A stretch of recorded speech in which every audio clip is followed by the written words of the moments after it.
Hey, thanks for watching 4-Color Commentary. I'm Mark Allen, and I'm here with a Black Friday haul video. And that was fun. And the Black Friday, I'm just saying that like that because I got a great haul. I did something different this year for the first time in over a decade. I don't know, I've lost count of how many years, but not that I can't count above 10, but I've just forgotten how many years past a decade I've been doing it. But I did not go this year to the Wizards Asylum Black Friday sale. That's the sale where for the last several years I would get up and get up early in the morning, go stand in line early in the morning for at least 4 hours to go and get some of their $5 wall books. Nothing against that sale. It's still a great sale.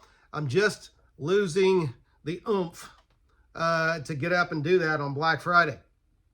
And so anyway, all the best to those who still do it. It's a great sale. It's a great time, and you get great books there. I just decided to go a little easier on myself this year, and so you know, that's what it is. So what I did was I went to 2 stores. I had intentions of going to more, but I went to one store, found some great stuff, but then I went to another store, a store I'd never been to before, and I'm going to shout that store out multiple times in this video. You know, hats off to Sparky's Comics in Catoosa, Oklahoma. If you are ever in Oklahoma, in the northeastern part of Oklahoma, find Catoosa on the map. If you're not familiar with Oklahoma, find Catoosa on Google and go find Sparky's. It's a great store, and just shout out to those guys out there. But anyway, started at Vintage Stock. Didn't even start early. Started at 9 o'clock. They opened at 9. They were having a red tag sale, which meant buy one, get 2 of equal and lesser value free. Didn't mess with any red tag stuff. The red tag stuff at Vintage Stock doesn't usually interest me. I'm there primarily for comics, 99% of the time. But I did get some nice. They were having you know, 50% off all back issues, which meant the Vintage Stock has in the last year or so been phasing out the dollar comics. Their $1.99 comics. That is just a sign of the financial times. But it meant I got comics for $1, and I got some great ones for $1. Some I'd been curious about. One that I'd never seen before, but I did get I got 3 issues of Punisher War Journal. I think this is volume 2, I believe, but it's issues 7, 8, and 9. When the Punisher kind of was carrying you know, he was kind of carrying on the Captain America tradition in his way. I believe this is after Captain America was assassinated. That storyline, of course, he's back. He's been a Hydra agent since then and everything, and twists and turns galore. But I always thought the costume was cool, kind of a cross between Cap and the Punisher, obviously, and you know, love Ariel Olivetti's art. Not enough to like follow the series along, but for cheap, you know, cheap thrills, $1 a book, I'll pick them up. And it's a great story because you had a new hate monger in there, and had a great you had some great moments in this 3-parter between Frank and the hate monger. What are you doing over there, cats? And so anyway, it's just a great time. And one of the neat things about this book was Frank, the character Frank, you know, Punisher. I just forgot his name. That's age, folks. That's old age creeping in. Frank Punisher. He made a statement in the or a thought bubble in the story. Captain America, even though he hated my guts, and this is, you know, I'm just kind of paraphrasing it. Even though he hated my guts, you know, he was a man of honor, and I want to do, you know, represent him. I want to carry on his legacy, and while acknowledging that Cap would not approve of the way he was carrying on his legacy. So it was kind of neat character moment. Frank Castle, duh. All right, there you go. There's the issue 9 cover. Just great Ariel Olivetti art, and I love comic books where the interior art is as great as the cover art. So good stuff there. All right, also got one that I didn't happen to read back in the day when, you know, Thunderbolts was going gangbusters, the first iteration, and this was an annual, Marvel annual, 1998 annual, Captain America and Citizen V. It is Mark Bagley art on the cover and interiors. And so great stuff there. It's a back cover. It's a you know, front and back cover. So very cool stuff there. Can't wait to read that. In fact, Kurt Busiek writing and Bagley doing the art. Few what if issues here. One that I'm in the process of reading right now. Some of these later what if issues, they were just kind of you know. And then they got good again. But this was after 100. This is 104. What if the Impossible Man got hold of the Infinity Gauntlet? Okay, and so there's that interesting concept. What if, starring the mighty Thor and Who Shall Be King? I'm not sure of the premise here. I haven't popped it open yet, but it is Ron Friend's art. It is Tom DeFalco writing and Ron Friend's doing the art, which, of course, they were the Thor team for a long time. They were also the Thunderstrike team. Always a good, you know, very good team of creators there. And then 111, what if Wolverine was the Horseman of War? Okay. That was okay.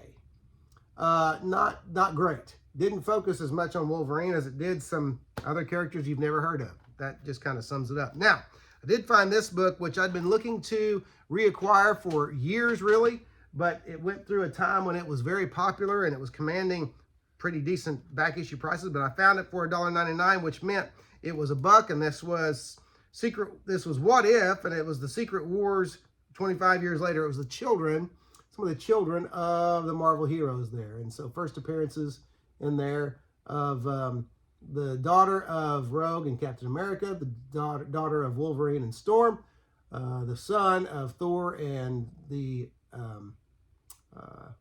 Enchantress. There you go. Also the son of Dr. Doom and the Enchantress. He's not on the cover.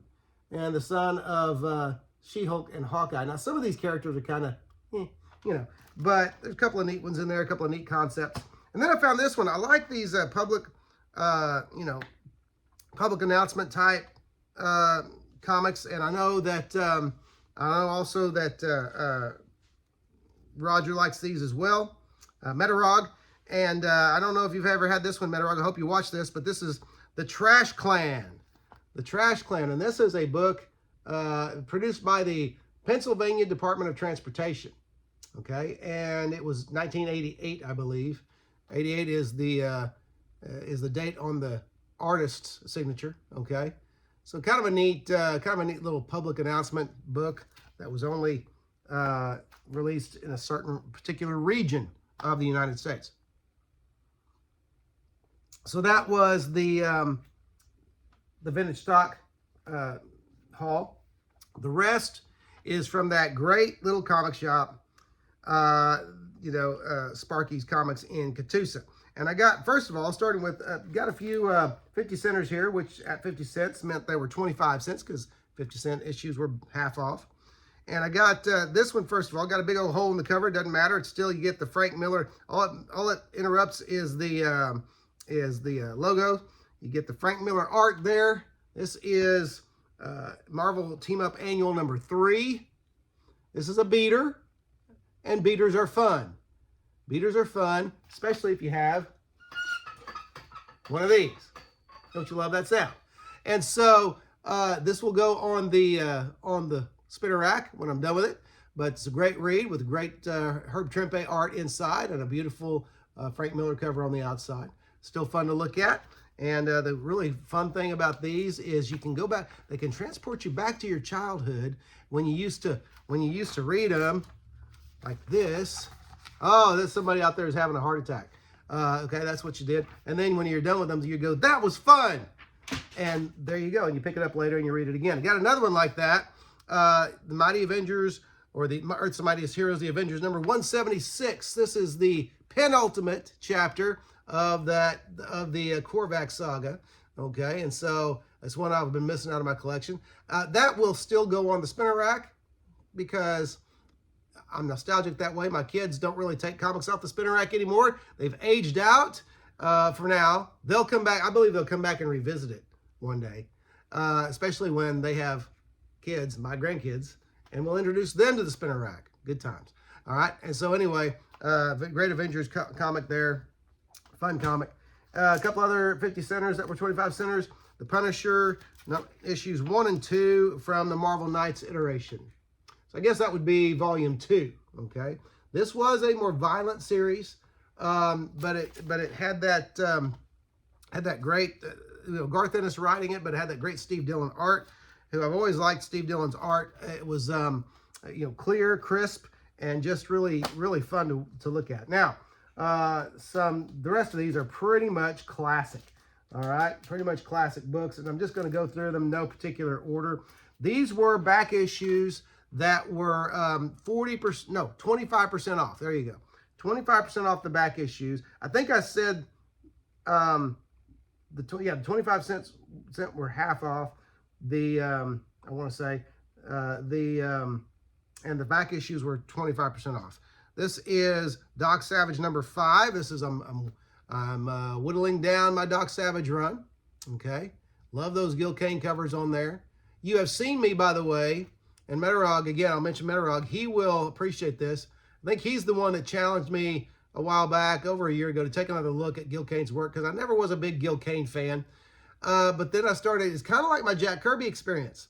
Early on, I wasn't a big Jack Kirby fan either. Now, this has been well over a decade ago, maybe close to 2 decades. But I began taking another look at Jack Kirby, and art is interesting that way.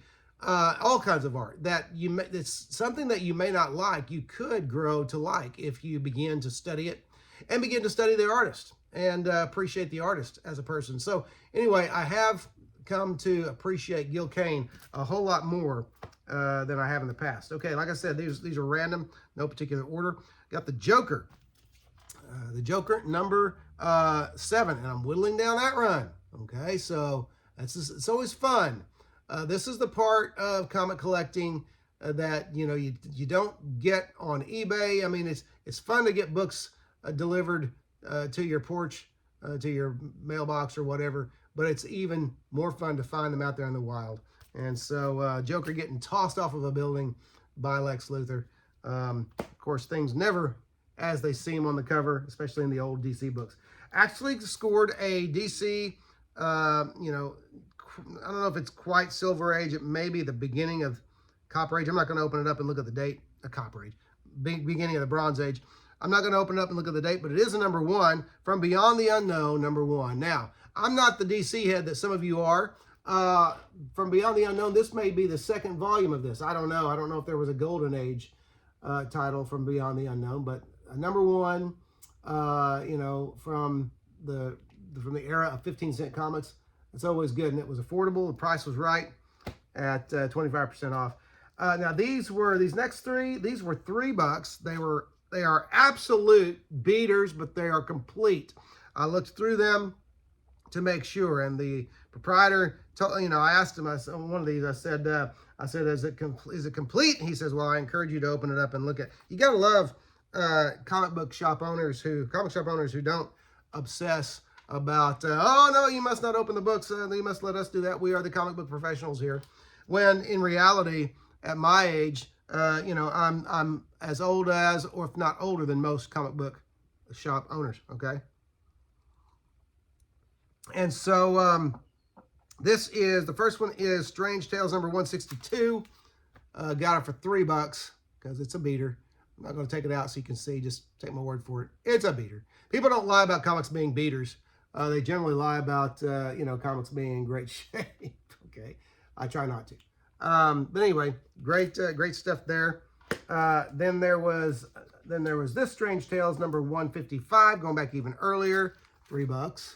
Okay, and so again, complete story. One of the 2 Strange Tales has early Barry Smith art. Okay. And then this one, I love this cover. It's a classic Jack Kirby cover. This is Journey into Mystery, number 121. And it has the Marvel little pop art box, which didn't last long. There, this is Journey into Mystery, number 121. Love that cover. I believe that may be the 2nd appearance of the Absorbing Man. I'm not sure. But great stuff there. And let's just get a real close on that, because that might be my screen grab. We'll see. All right. And then now this next one. None of these were on my radar. Let me tell you what I did as I went into Sparky's. What I did, they had so many back issues that what I did was I went to, except for just a few, and I actually, doing this, I actually managed to get books for my runs, but except for this, with a few exceptions, which this is one, I just went through the miscellaneous. I started alphabetically. Miscellaneous A's, miscellaneous B's, miscellaneous C's, all through Z, okay? And then a couple of extra boxes they had there at the end. This, I got those, I had no idea I'd be bringing this home, and despite the fact that it's got a little tape on the cover, they're very good, by the way, to mark it, not mark the cover, I'll show you how they did it. But this is Daredevil number 38, and Dr. Doom is all the rage right now, and that is one of the best Doom covers ever. I had no intention of bringing this home, but it's one of these things that once I saw it, there was no leaving it. Even though I'm not a big Gene Colan fan, maybe he's the next one that I'll, or Colan or whatever, maybe he's the next one that I'll take a deep dive on and learn to appreciate his work. But you see this, they've got the price, but then they've got this little marker right here that says tape. They make sure there's no way you can miss that. I love an honest comic shop. Sparky's, honest comic shop, all right? And so there you go. Great cover there.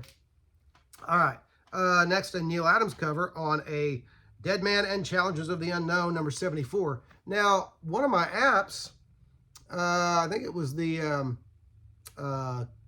key collector app, had this as a key, but I couldn't figure out why this was a key.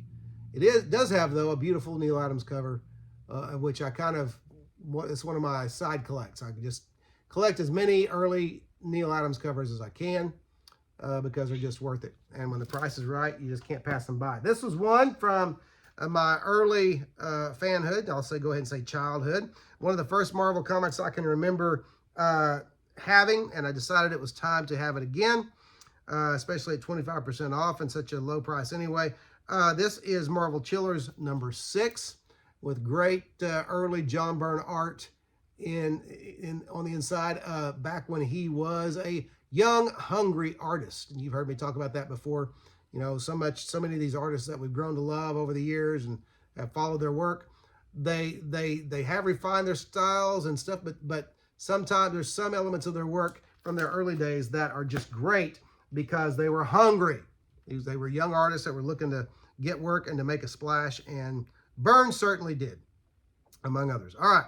Supernatural Thrillers number 9.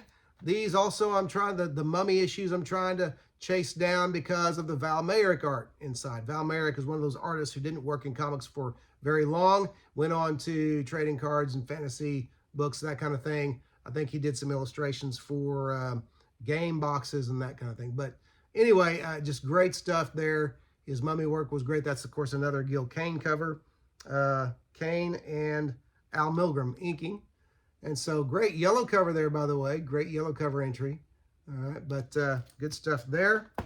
Okay, so a few trades left here. Now, they're trades. Now, these were half off, and also, or 40% off. 40% off the trades. That's it. And I got some. What I did was I yanked a story that I used to have and wanted it again. This time it's collected. And I yanked some stuff I've never read before. This is Alan Moore and Kurt Swan, Superman, Whatever Happened to the Man of Tomorrow collection. They had it marked at $3, which meant it was just a hair over $1.50, $1.50 for that. That's a great buy. Okay, that's a great Black Friday buy. Shout out to Sparky's. All right, again. And then I went ahead and decided at such cheap rates to take a deep dive on, and by deep dive I mean the thickness of volume 2 is incredible. I had never read a single issue of Why the Last Man. Why the Last Man, one of the most popular series of its time. They had $2 on volume 1, which meant it was a hair over $1 at 40% off. Okay.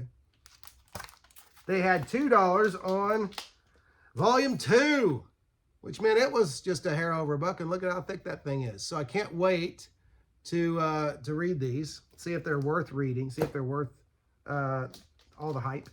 And then lastly, this was in the 50-cent bin, Greg Rucka, Michael Lark, both creators that I like. And this is Gotham Central Volume 2. Okay. I think that's right.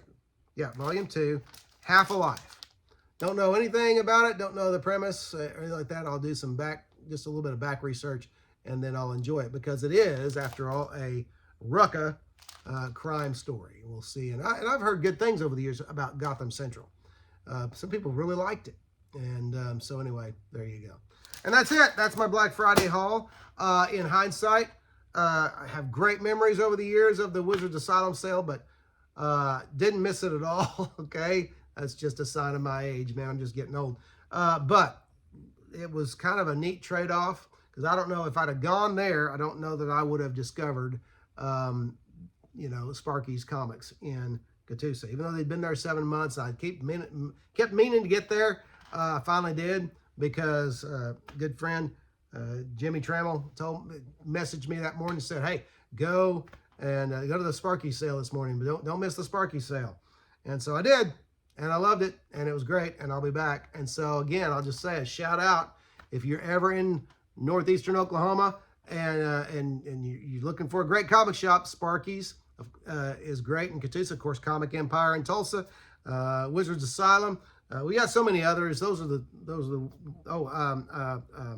Shadow Mountain Comics in Tulsa. We got so many good. This area of the United States, we're really blessed with a lot of great comic shops. But anyway, great Black Friday sales, great Black Friday, just great time buying comics, talking comics, and discovering a new store. So anyway, that's it. Don't forget, don't forget to like, comment, and subscribe. Comments, you know me, comments are even more important to me than subs. And I love when people talk back on on the comics and talk about what they like, what they don't like, even what you don't like, okay? And I'm not going to tag anybody, but man, we need some Black Friday haul videos out there, okay? So if you watch this, consider showing us what you got on Black Friday, even if it's just a handful of books or a whole stack of books. Consider making a video and showing us, all right? Anyway, I'm Mark Allen for 4Color Commentary. Thanks for watching, and we'll see you next video.